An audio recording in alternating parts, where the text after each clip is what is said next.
Hello students, beta the next qualitative property is osmotic pressure. So osmotic pressure, diffusion और osmosis, सबसे पहले तो ये दो चीजें क्या होती हैं इनके बारे में सुनिए बेटा। डिफ्यूजन का मतलब होता है किसी भी गैसियस पार्टिकल का हाई प्रेशर एरिया से लो प्रेशर एरिया में मूव करना। ये आप 11th में पढ़ के आ चुके हैं।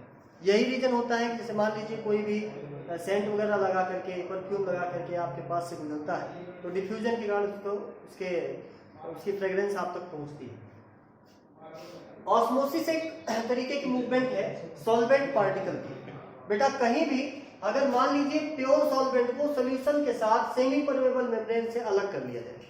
सेमी परमेबल मेम्ब्रेन क्या है? जिसमें से सेलेक्टिव चीजें ही आर पार जा सकती हो, बाकी चीजें आर पार न जा सके। जैसे अपना गॉल ब्लैडर होता है, यूरिन ब्लैडर होता है, ठीक है ना। या अगर मान लीजिए आप केमिकल में जाना चाहें तो ये केमिकल हमने लिखा कॉपर फेरोसाइनाइड, इससे बनती है सेमी परमेबल मेम्ब्रेन। तो होगा क्या बेटा, जहां प्योर सॉल्वेंट रखा है, ध्यान से देखिए इधर, जहां प्योर सॉल्वेंट रखा है यहां पे देखिएगा, यहां पे सरफेस पे सारे के सारे पार्टिकल क्या है, सॉल्वेंट के हैं। तो यहां पे सॉल्वेंट की इवेपोरेशन फास्ट होगी तो यहां पे वेपर प्रेशर हाई हो जाएगा। लेकिन जहां सॉल्यूशन रखा हुआ है यहां पे क्या है, कुछ पार्टिकल किसके आगे सरफेस पे, सोल्यूट के।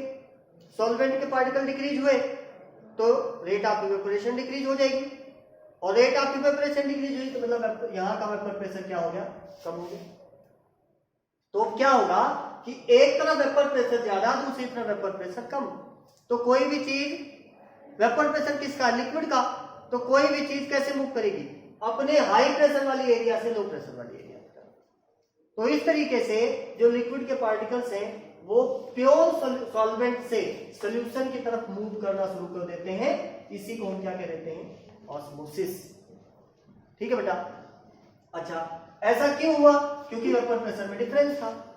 अगर मान लीजिए जिधर प्रेशर कम है इधर प्रेशर हम बढ़ाना शुरू कर दें तो क्या होगा, तो जब प्रेशर बढ़ा देंगे तो सॉल्यूशन क्या होगा, यानी प्रेशर बढ़ता जाएगा तो ये मूवमेंट घटती जाएगी।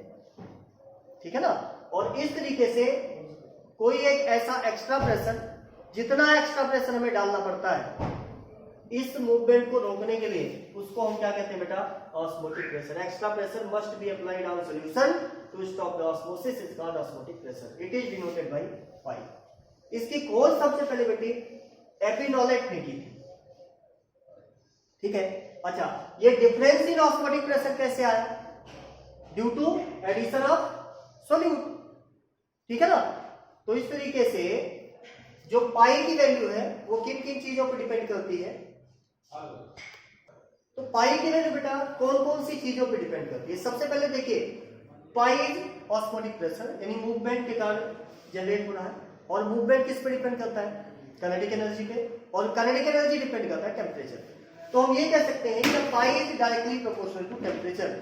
जितना ज्यादा टेम्परेचर उतनी ज्यादा काइनेटिक एनर्जी, उतनी ही फास्ट मूवमेंट होगी।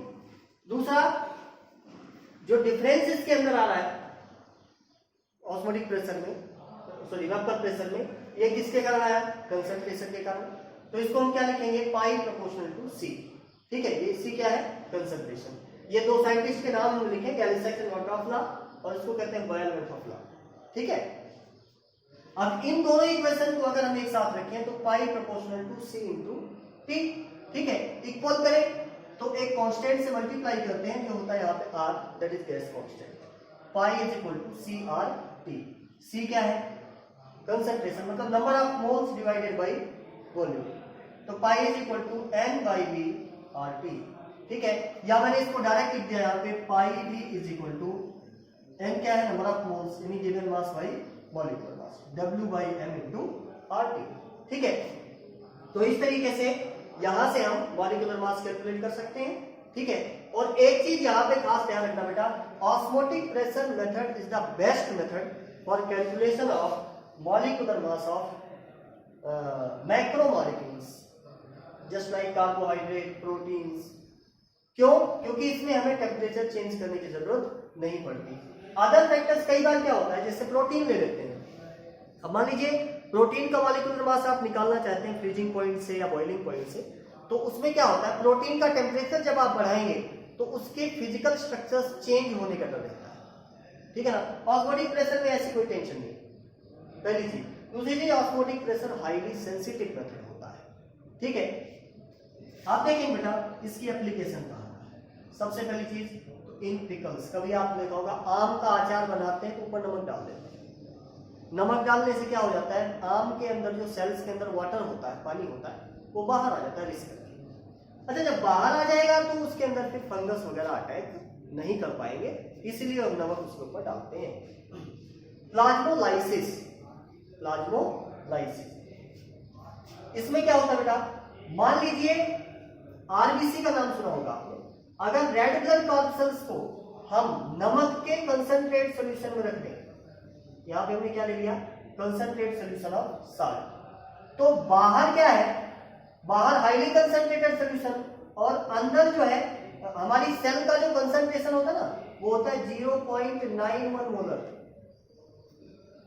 ठीक है। और बाहर क्या है, हाईली कंसंट्रेटेड सॉल्यूशन, यानी बाहर की तरफ तो पानी कम है, अंदर पानी ज्यादा है, तो पानी कैसे मूव करेगा, ज्यादा वाले एरिया से कम वाले एरिया। तो इस तरीके से वाटर मॉलिक्यूल इसमें से बाहर आने शुरू हो जाएंगे, यानी एक्जो ऑस्मोसिस शुरू हो जाएगी। एक्जो मींस बाहर, जिसमें ऑस्मोसिस बाहर की तरफ हो, एक्जो ऑस्मोसिस। तो होगा क्या, तो ब्लड सेल्स के अंदर जो कुछ भी है, जब पानी कम हो गया, पानी खत्म हो गया इसके अंदर, तो जो कुछ भी हो सारा क्या हो जाएगा, इकट्ठा हो जाएगा। इस घटना को कहते हैं plasmolysis. The second thing is haemolysis. Haemolysis क्या होगा, अब मान लीजिए ब्लड सेल को हमने कंसंट्रेट सॉल्यूशन में ना रख करके हमने पानी के अंदर रख दिया, दिस इज आरबीसी, तो क्या होगा, तो ऐसे कैसे, अब बाहर पानी ज्यादा है, अंदर पानी कम है, तो इसलिए क्या होगा, वाटर मॉलिक्यूल मूव इनवर्ड और you can say endo osmosis take place.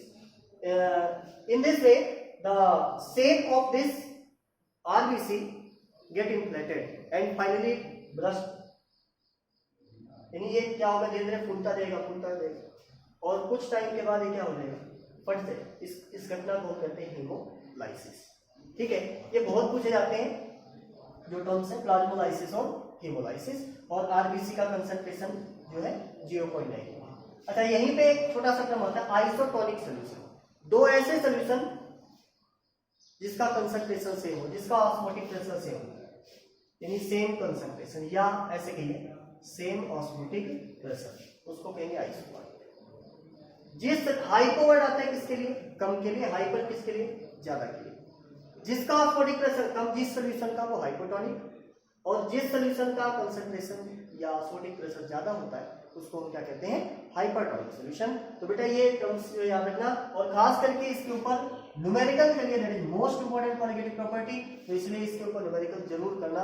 Thank you.